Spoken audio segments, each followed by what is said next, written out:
कोलकाता के RG Kar medical college में जो घटना हुई उसके बाद पूरे देश भर में उबाल है। लोग सड़कों पर उतरकर न्याय मांग रहे हैं पीड़िता के लिए। लेकिन क्या आप जानते हैं, जब एक लेडीज काम करती है हॉस्पिटल में, दिन और रात मरीजों की सेवा करती है, तो उन्हें किन किन दुविधाओं का सामना करना पड़ता है। इस वक्त हम मौजूद हैं मथुरा के जय गुरुदेव हॉस्पिटल में और तमाम जो नर्सिंग स्टाफ है वो हमारे साथ मौजूद है। ये लोग वो हैं जो दिन और रात मरीजों की सेवा करते हैं। इनकी अधिकतर ड्यूटी नाइट में भी लगती है और दिन में भी लगती है। लेकिन किन किन इन परेशानियों का इन लोगों को सामना करना पड़ता है, आइए जानते हैं। जी, आप लोग नाइट में भी ड्यूटी करते होंगे, दिन में भी करते हैं? अभी कितनी डे में भी करते हैं? कितना डेजन होता है ड्यूटी करना? कभी कभार जब मरीज की हालत बिगड़ जाए तो उसके परिजन जो है उबाला जाता है उनको। हाँ, उबाला जाते हैं।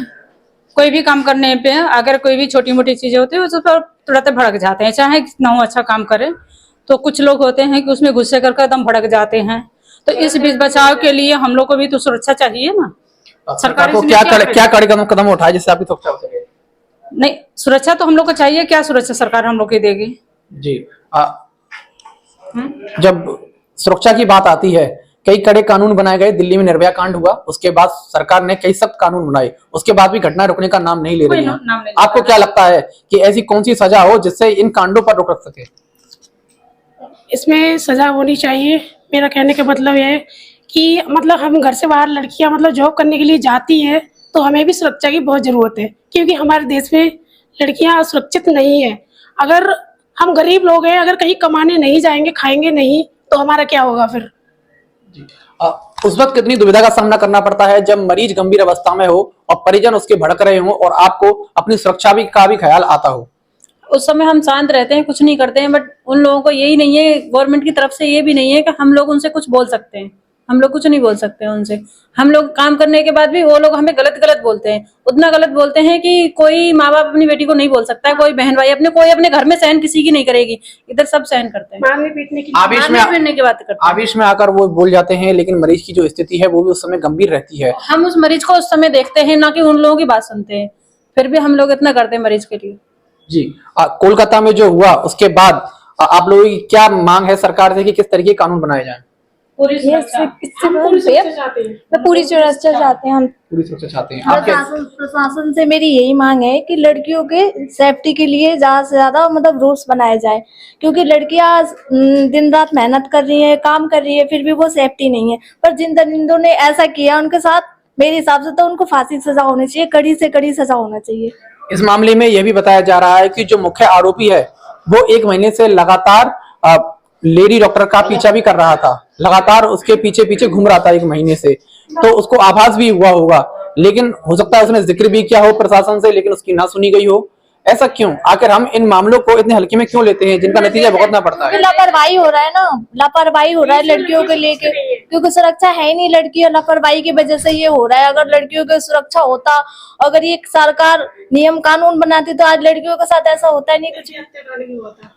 सीएम ममता बनर्जी कह रही हैं कि आरोपियों को फांसी की सजा होनी चाहिए। बिल्कुल बहुत कम है। क्यों मैं बोलना चाहती हूँ कि अभी तक निर्भया हत्याकांड का मतलब जो भी थे अभी तक हाथ नहीं आए हैं, लेकिन दूसरा ये हुआ है तो क्या इनको भी कड़ी सजा दी जाए? नहीं, उनको फांसी लग चुकी है, लेकिन इसमें भी आपको क्या लगता है क्या सजा होनी चाहिए? मेरे को लगता है कि उसको कड़ी से कड़ी सजा दी जाए, क्योंकि फांसी तो एक छोटी सी सजा होती है, लेकिन उनको एक बहुत फांसी से ज्यादा बेहतर सजा दी जाए। जो सजा उसको दी गई है उससे बड़ी सजा उन लोगों को मिलनी चाहिए जिन्होंने ऐसा कांड किया है। ताकि वो जिंदा रहे तो समझ में आए कि नहीं, अब अगली बार में ऐसा ना हो, किसी दूसरे लड़की के साथ ना हो। जिंदा रहकर भी वो भी देखे कि मैं ऐसा कांड किया कि मुझे ये झेलना पड़ा। कई पीढ़ियों तक उसको याद करे लोग। नारी शक्ति की हम बात करते हैं, सरकार कहती है हम बेटी बचाएंगे, बेटी पढ़ाएंगे, लेकिन इन कांडों के बाद कहीं ना कहीं शर्म से सर झुक जाता है। हाँ, सही बात है कि शर्म से सर झुक जाता है, लेकिन माँ बाप तो अपने बेटी के विश्वास पर ही तो कहीं भेजते हैं, लेकिन माँ बाप तो छोड़ देते हैं। हम लोग भी माँ बाप की बकरी बचाने के लिए भी कहीं कुछ 4 लोग बोलने लगते हैं तो अपना इज्जत बचाकर हम लोग मुड़ी गोद कर चले जाते हैं। फिर भी लड़कियों को दोष लगाकर कुछ न कुछ कर, अगर लड़के के लायक ना करो तो उसके पीछा लगकर लड़कियों की हत्या कर दे रहे हैं। ऊपर से जो बुरा काम कर रहे हैं तो कर ही रहे हैं। माँ बाप का भी हम लोग का एकदम साथ छुड़ा दे रहे हैं। सरकार बोलती है कि बेटी पढ़ाओ बेटी बचाओ, बेटी पढ़ तो रही है लेकिन बेटी बच नहीं रही है। जी, ये सभी वो स्टाफ है दिन और रात मरीजों की सेवा करता है। आवेश में आकर कभी कभार जो है मरीजों के परिजन यहाँ पर हो हल्ला करते हैं। यहाँ तमाम हॉस्पिटलों में देखते हैं कि तोड़फोड़ भी की जाती है।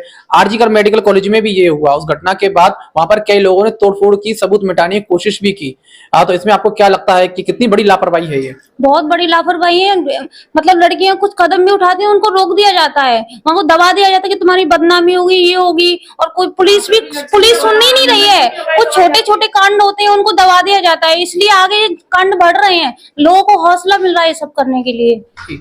आपके साथ इतना सारा स्टाफ काम करता है, आप भी देखते होंगे तमाम मुश्किलात होती हैं जिस समय एक मरीज गंभीर अवस्था में आता है, उसके परिजन भड़के हुए होते हैं। सुरक्षा का जो अभाव है उसे किस तरीके से दूर किया जा सकता है? उससे क्या कि सबसे पहले पेशेंट को हम केयर देते हैं और जिसके बाद डॉक्टर भी हमारे लिए जो प्रेस्क्रिप्शन हम लिखते हैं उसको हम बाइज्जत से पूरी शेड्यूल करके दिया जाता है। फिर भी पेशेंट को संतुष्टि नहीं होती है तो उनके गारमेंट्स को, अटेंडर को, पेशेंट के साथ वाले हैं उनको सबको समझा देते हैं। फिर भी इतना भड़कते हैं कि कभी लगता है कि ये जीवन में कभी नहीं सुधरने वाले, ताकि हमारे जो स्ट्रक्चर इंस्पेक्टर हैं मेडिकल वाला, ये कभी नहीं सुधरने वाला, ताकि हम लोग अपनी जो केयर कर रहे हैं, सेवाएं कर रहे हैं, वो कंटिन्यू जारी रखेंगे। न केवल महिलाएं, जो हॉस्पिटल्स में तमाम जो अन्य लोग होते हैं वो भी इन परेशानियों का सामना करना पड़ते हैं, चाहे पुरुष ही क्यों ना हो। आप लोगों पर भी कई बार जो है लोग भड़क जाते हैं क्योंकि उस समय वो आवेश में होते हैं। उनका जब मरीज गंभीर अवस्था में पड़ा हुआ होता है तो उस समय इलाज करना कितना मुश्किल हो जाता है। मतलब ये होता है कि जहाँ तक हम लोग सोचते हैं कि देखो अटेंडर साथ आते हैं, हम समझते हैं कि परेशान है वो लोग, लेकिन कुछ लोग ऐसे होते हैं जो समझ जाते हैं कि हाँ वो अपना काम कर रहे हैं और हमें टाइम देना पड़ेगा क्योंकि दवाई है, जादू नहीं है, दवाई वगैरह करेंगे तो धीरे से आराम मिलेगा। लेकिन कुछ लोग होते हैं जो एकदम कहते हैं कि नहीं, अगर थोड़ी भी देर होती है कि नहीं काम नहीं हो रहा, आप दवाई नहीं दे, तो काफी चीजें होती है, हम लोग कई बार सामना करते हैं। कई बार तो ऐसा हो जाता है कि हाथापाई तक हो जाता है, तो हाँ हम लोग करते हैं। फिर सरकार को क्या कदम उठाने चाहिए इसके लिए? अब इसके लिए क्या कदम उठाना चाहिए, ये है कि हमारी सेफ्टी के लिए थोड़ा बहुत कुछ अगर वो कर सकते हैं जितना, तो ज्यादा सही रहेगा हमारे लिए। और सर, कोलकाता में जो महिला ट्रेनिंग डॉक्टर के साथ बरसक कांड हुआ है, आखिर ऐसे क्या कानून बनाया जाए जिससे डॉक्टरों की सुरक्षा हो सके? मैं डॉक्टर कुशवेंद्र, जय गुरुदेव हॉस्पिटल में इमरजेंसी डॉक्टर हूँ यहाँ पे और इमरजेंसी सेवाएं दे रहा हूँ।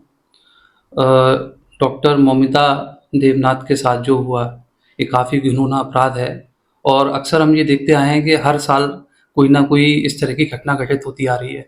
मुझे लगता है सरकार को इस पर एक कोई कड़ी कार्रवाई, कोई कड़ा कानून इसमें लाना चाहिए जिस पर इस तरह की घटनाएं घटित ना हो, ये है। और हम लोगों ने इस चीज़ का एक विरोध प्रोटेस्ट किया है जिसमें आज सुबह 8 बजे से कल सुबह 8 बजे तक जो भी मतलब कोई भी ओपीडी सेवाएं हम नहीं देंगे और सिर्फ हम इमरजेंसी सेवाएं देंगे। देखिए, ये जो मामला हुआ है इसके बाद देश भर में उबाल है, न्याय की मांग उठ रही है, लेकिन सिस्टम जो है कानून में आकर फंस जाता है। लेकिन लोगों का जो गुस्सा है वो ये है कि इन्हें फांसी दे दो तुरंत। ये लोगों की मांग है। लोगों की मांग है, मैं ये नहीं कह रहा हूँ लोगों की मांग गलत है और ये होना चाहिए। और इस चीज़ को, इस तरह के जो भी केस आते हैं इनको डिले नहीं करना चाहिए, इस पर जल्द से जल्द इस पर सुनवाई होनी चाहिए और जल्द से जल्द जो सजा, जो कानून है, और इस चीज़ को डिले नहीं करना चाहिए। सबसे पहली बात कि ये जो जघन्य हत्याकांड है इसकी हम कड़े शब्दों में जितनी भी इसकी भर्त्सना की जाए उतनी कम है और सरकार को इस ओर ध्यान देना चाहिए क्योंकि डॉक्टर्स आज की तारीख में सबसे सॉफ्ट टारगेट हो गए हैं क्रिमिनल्स के लिए। और इस तरह की जो जघन्य हत्याकांड हो रहे हैं केवल यही नहीं हो रहे हैं, सब जगह हो रहे हैं। मतलब कलकत्ता ही नहीं, कई जगह आप देखेंगे नर्सेस के साथ वो समाज का वो तबका जो अपना सब कुछ न्यौछावर करके रात दिन जनमानस की सेवा में लगा हुआ है, वो ना कोई हथियार लेके चलता है, ना किसी तरह की सुरक्षा होती है उसके पास, वो रात दिन सेवा में लगा हुआ है। ऐसे लोगों को ही अपराधी अपना शिकार बनाते हैं और सरकार को इस ओर ध्यान देना होगा कि अगर ये जो घटना घटी है ये मेरे समझ से मतलब आज की तारीख में केवल भारत ही नहीं पूरे दुनिया में भारत का सर जो है शर्मसार करने वाली घटना है। तो सरकार को इस ओर ध्यान देना होगा कि ऐसी घटना ना हो। आईएमए ने पूरे देशव्यापी आंदोलन का ऐलान किया है, एक दिन के कार्य ठप करने की योजना की है। हम लोग इसके साथ खड़े हैं और ताकि सरकार को ये मैसेज जाए कि डॉक्टरों के प्रति सुरक्षा भी उसका एक अहम मुद्दा है। मैं डॉक्टर चेतना अग्रवाल यहाँ डेंटिस्ट हूँ जय गुरुदेव हॉस्पिटल में। जो भी घटना हुई है वो बहुत ज़्यादा शर्मनाक और दर्दनाक हुई है। मैं यही कहूँगी कि कभी किसी के साथ ऐसा ना घटे। मैं सरकार से यही अपील करूंगी कि जल्दी से जल्दी उन सबको पकड़ के और उनको कड़ी से कड़ी सज़ा दिलाई जाए, जिससे कि उनकी आत्मा को शांति पहुंचे। सरकार सुरक्षा की बात करती है, नारी सशक्तिकरण की बात करती है, लेकिन ऐसी घटनाएं जब सामने आती हैं तो सभी का सर झुक जाता है। बिल्कुल सही कह रहे हैं। भले ही 2 दिन पहले आज हम सब ने इंडिपेंडेंस डे सेलिब्रेट किया है, लेकिन आप किसी भी महिला से पूछेंगे तो क्या वो अपने आप में स्वतंत्र महसूस करती है? सबका आंसर होगा नहीं, क्योंकि हम में से कोई स्वतंत्र महसूस नहीं करता। बहुत सारे नारे लगते हैं जो हम बहुत स्टार्टिंग से सुनते आए हैं, बेटी पढ़ाओ बेटी बचाओ। आज की बेटियां पढ़ तो रही हैं लेकिन बच नहीं रही, तो क्या फ़ायदा हम लोगों के पढ़ने लिखने का? सिर्फ 2 ही जगह होती हैं जहाँ पे लड़कियां सुरक्षित महसूस करती हैं, वो एक हमारा घर और एक जहाँ पे हम जॉब करते हैं। आज हम वहाँ ही सुरक्षित नहीं है तो हम कहाँ जाएं? क्या लगता है हमें सुरक्षा मिली अंग्रेजों से, मानसिकता से नहीं? बिल्कुल सही। भले ही हम सुरक्षित हो गए हैं लेकिन स्टिल हमारी कोई सुरक्षा नहीं की जा रही है। तो मैं यही कहना चाहूँगी सबसे कि यहाँ पे कोई ये कलयुग है, ठीक है? हमें कोई कृष्ण बचाने नहीं आएगा, हमें अपनी सुरक्षा खुद करनी है। बिल्कुल सेफ्टी आवश्यक है। यह सभी वो लोग हैं जो एक मरीज को नया जीवन देते हैं। आप जब हॉस्पिटल जाते हैं तो गंभीर अवस्था में जाते हैं और स्वस्थ होकर आते हैं, वो उन्हीं की बदौलत हो पाता है। तो इनको नुकसान ना पहुंचाएं, ये आपको नया जीवन देने के लिए हैं। कोलकाता में जो हुआ उसके लिए शब्द नहीं है कि इन शब्दों में उनकी निंदा की जाए, और निंदा ना ही करें तो अच्छा है। ऐसे लोगों के साथ वही व्यवहार किया जाए और उसी प्रताड़ना से गुजारा जाए जिससे पीड़ित गुजरा हो, वो छात्रा गुजरी हो। सोचिए वो महिला जो आगे जाकर लोगों की सेवा करती, किसी हॉस्पिटल में जाकर मरीजों को नया जीवन दान देती, और उसी को मौत के घाट इस तरीके से उतार दिया गया। आखिर कहां सोया हुआ है हमारा समाज, कहां सोई हुई है हमारी सरकार? इस पर ध्यान दे, इन मामलों पर लगाम लगाया जाए। अभी के लिए फिलहाल इतना ही। मैं अपने सहयोगी आकाश शर्मा के साथ अनुज भारद्वाज। जय गुरुदेव हॉस्पिटल, महोली रोड, मथुरा। हमारे यहाँ minor, OT, emergency, ICU, PICU, NICU, सभी प्रकार के सीटी स्कैन, एक्सरे, अल्ट्रासाउंड, अत्याधुनिक पैथोलॉजी लैब, प्राइवेट एवं जनरल वार्ड, डीलक्स रूम, महिला चिकित्सकों द्वारा डिलीवरी सुविधा, आंखों का ऑपरेशन, दांतों का उपचार, सभी प्रकार के ऑपरेशन, उचित दर पर दवाइयाँ, 24 घंटे एम्बुलेंस सुविधा। जनपद में सबसे कम दर पर 100 रुपए में ओपीडी सुविधा उपलब्ध है। संपर्क करें 8650777901।